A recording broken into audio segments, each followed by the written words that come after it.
The technology likely to have the greatest impact on the next few decades has arrived. And it's not social media, it's not big data, it's not robotics, it's not even AI. And you'll be surprised to learn that it's the underlying technology of digital currencies like Bitcoin. It's called the blockchain. Blockchain. Now, it's not the most sonorous word in the world, but I believe that this is now the next generation of the internet, and that it holds vast promise for every business, every society, and for all of you individually. You know, for the past few decades, we've had the Internet of Information. And when I send you an email or a PowerPoint file or something, I'm actually not sending you the original, I'm sending you a copy. And that's great. This is democratized information. But when it comes to assets, things like money, financial assets like stocks and bonds, loyalty points, intellectual property, music, art, a vote, carbon credit, and other assets, sending you a copy is a really bad idea. If I send you $100, it's really important that I don't still have money and that I can't send it to you. So this has been called the double spend problem by cryptographers for a long time. So today, we rely entirely on big intermediaries, middlemen like banks, government, big social media companies, credit card companies, and so on, to establish trust in our economy. And these intermediaries perform all the business and transaction logic of every kind of commerce, from authentication, identification of people, through to clearing, settling, and record keeping. And overall, they do a pretty good job, but there are growing problems. To begin, they're centralized. That means that they can be hacked, and increasingly are. And JP Morgan, the US federal government, LinkedIn, Home Depot, and others found that out the hard way. They exclude billions of people from the global economy. For example, people who don't have enough money to have a bank account. They slow things down. It can take a second for an email to go around the world, but it can take days or weeks for money to move through the banking system across the city. And they take a big piece of the action, 10 to 20%, just to send money to another country. They capture our data, and that means that we can't monetize it or use it to better manage our lives. And our privacy is being undermined. And the biggest problem is that overall, they've appropriated the largesse of the digital age asymmetrically. And we have wealth creation, but we have growing social inequality. So what if there were not only an internet of information, what if there were an internet of value?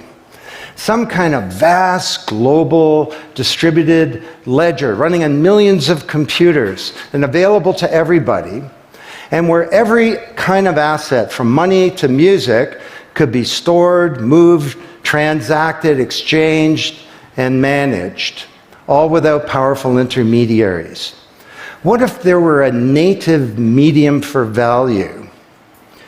Well, in 2008, the financial industry crashed, and perhaps propitiously, an unknown or anonymous person or persons named Satoshi Nakamoto created a paper where he developed a protocol for a digital cash that used an underlying cryptocurrency called Bitcoin. And this cryptocurrency enabled people to establish trust and do transactions without a third party. And the seemingly simple act set off a spark that's ignited the world, that has everyone excited or terrified or otherwise interested in many places. Now, don't be confused about Bitcoin, okay? Bitcoin is an asset. It goes up and down, and that should be of interest to you if you're a speculator. More broadly, it's a cryptocurrency. It's not a fiat currency controlled by a nation state, and that's of greater interest. But the real pony here is the underlying technology. It's called blockchain. So, for the first time now in human history, people everywhere can trust each other and transact peer-to-peer.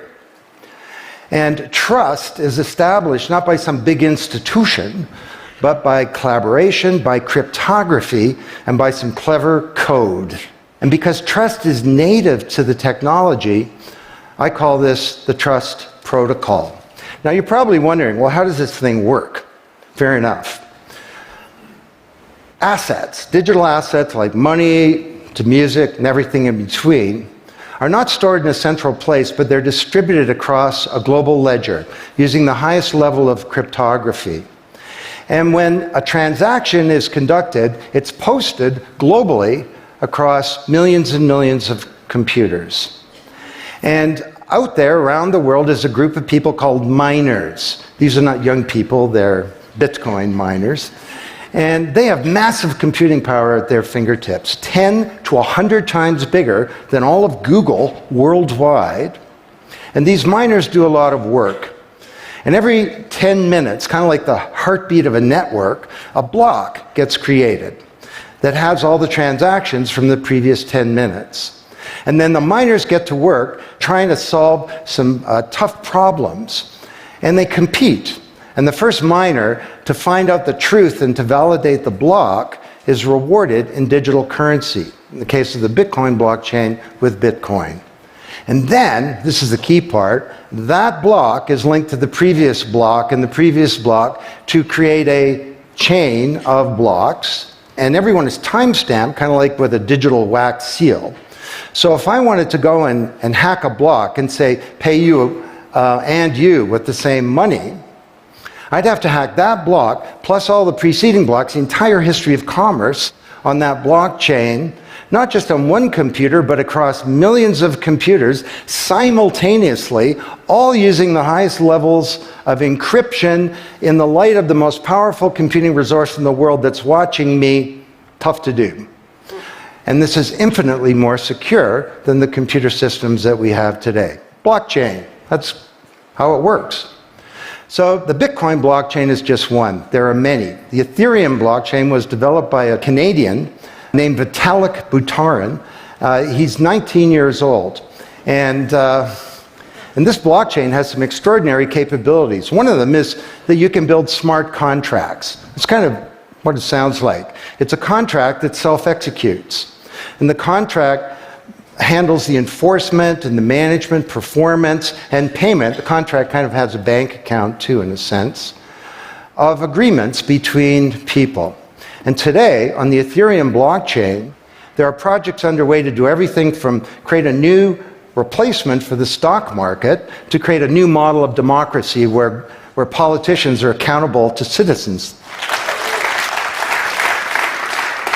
So, to understand what a radical change this is going to bring, let's look at one industry, financial services. You recognize this? Rube Goldberg machine. It's a ridiculously complicated machine that does something really simple, like crack an egg or shut a door. Well, kind of reminds me of the financial services industry, honestly. I mean, you tap your card in the corner store and a bit stream goes through a dozen companies, and each with their own computer systems, some of them being 1970s mainframes, older than many of the people in this room. And 3 days later, a settlement occurs. Well, with a blockchain financial industry, there would be no settlement because the payment and the settlement is the same activity. It's just a change in the ledger. So Wall Street and all around the world, the financial industry is in a big upheaval about this, wondering, can we be replaced, or how do we embrace this technology for success? Now, why should you care? Well, let me describe some applications. Prosperity. The first era of the Internet of information, brought us wealth, but not shared prosperity, because social inequality is growing. And this is at the heart of all of the anger and extremism and protectionism and xenophobia and worse that we're seeing growing in the world today. Brexit being the most recent case. So, could we develop some new approaches to this problem of inequality? Because the only approach today is to redistribute wealth, tax people and spread it around more. Could we pre-distribute wealth? Could we change the way that wealth gets created in the first place by democratizing wealth creation, engaging more people in the economy, and in ensuring that they got fair compensation. Let me describe 5 ways that this can be done. Number 1, did you know that 70% of the people in the world who have land have a tenuous title to it? So you got a little farm in Honduras, some dictator comes to power. He says, I know you got a piece of paper that says you own your farm, but the government computer says my friend owns your farm. This happened on a mass scale in Honduras, and this problem exists everywhere. Hernando de Soto, the great Latin American economist, says this is the number 1 issue in the world in terms of economic mobility, more important than having a bank account. Because if you don't have a valid title to your land, you can't borrow against it, and you can't plan for the future. So today, companies are working with governments to put land titles on a blockchain. And once it's there, this is immutable.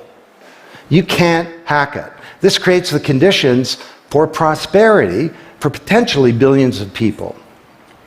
Secondly, a lot of writers talk about Uber and Airbnb and TaskRabbit and Lyft and so on as part of the sharing economy. This is a very powerful idea that peers can come together and create and share wealth. My view is that these companies are not really sharing. In fact, they're successful precisely because they don't share.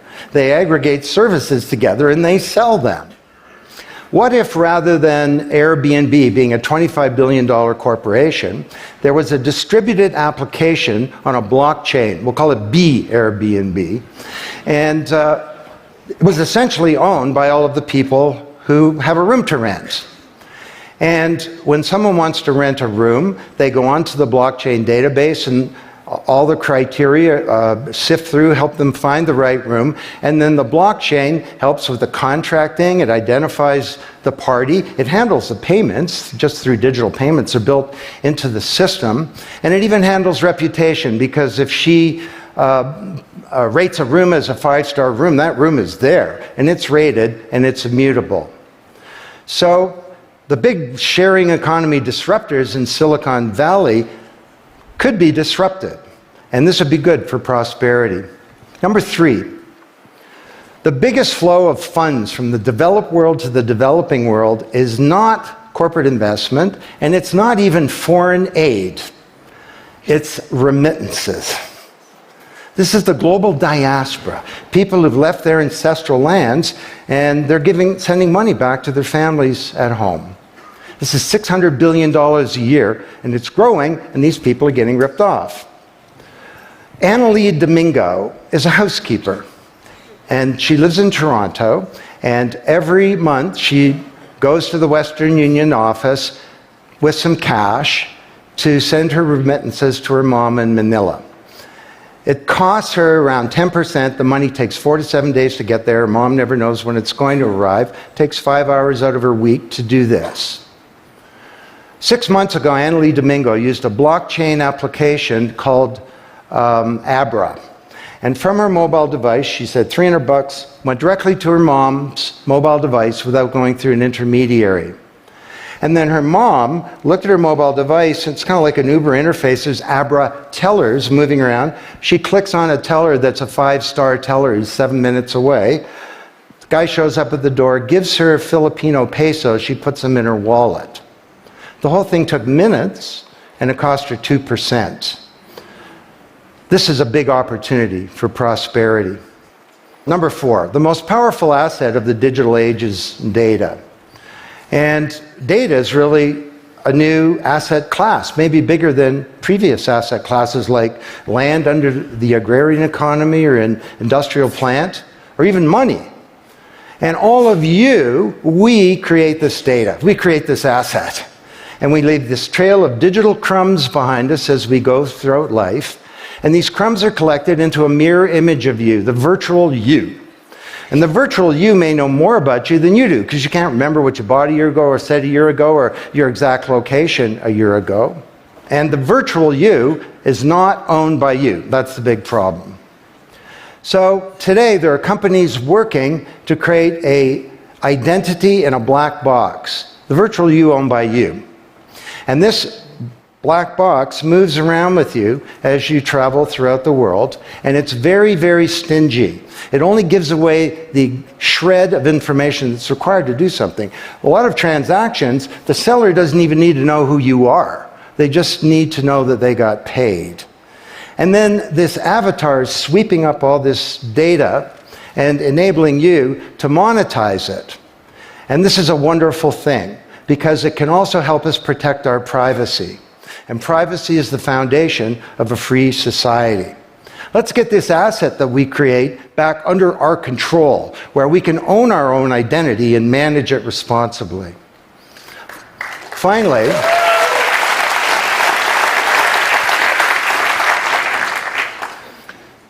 number 5, there are a whole number of creators of content who don't receive fair compensation, because the system for intellectual property is broken. It was broken by the first era of the internet. Take music. Musicians are left with crumbs at the end of the whole food chain. You know, if you're a songwriter, 25 years ago you wrote a hit song, it got 1 million singles, you could get royalties of around $45,000. Today you're a songwriter, you write a hit song, it gets 1 million screams, you don't get $45K, you get $36. Enough to buy a nice pizza. So Imogen Heap, the Grammy-winning singer-songwriter, is now putting music on a blockchain ecosystem. She calls it mycelium. And the music has a smart contract surrounding it. And the music protects her intellectual property rights. You want to listen to the song, it's free, or maybe it's a few microcents flow into a digital account. You want to put the song in your movie, that's different, and the IP rights are all specified. You want to make a ringtone, that's different.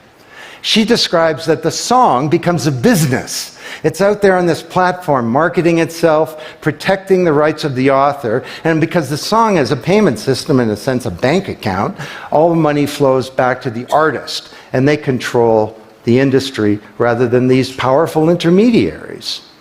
Now this is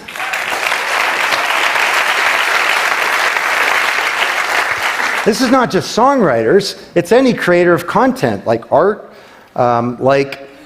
inventions, scientific discoveries, journalists. There are all kinds of people who don't get fair compensation, and with blockchains, they're going to be able to make it rain on the blockchain, and that's a wonderful thing. So, these are 5 opportunities out of a dozen to solve one problem, prosperity, which is one of countless problems that blockchains are applicable to. Now, technology doesn't create prosperity, of course, people do.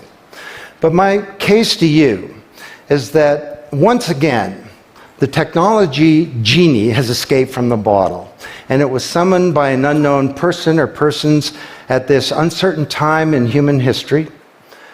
And it's giving us another kick at the can, another opportunity to rewrite the economic power grid and the old order of things, and to solve some of the world's most difficult problems, if we will it. Thank you.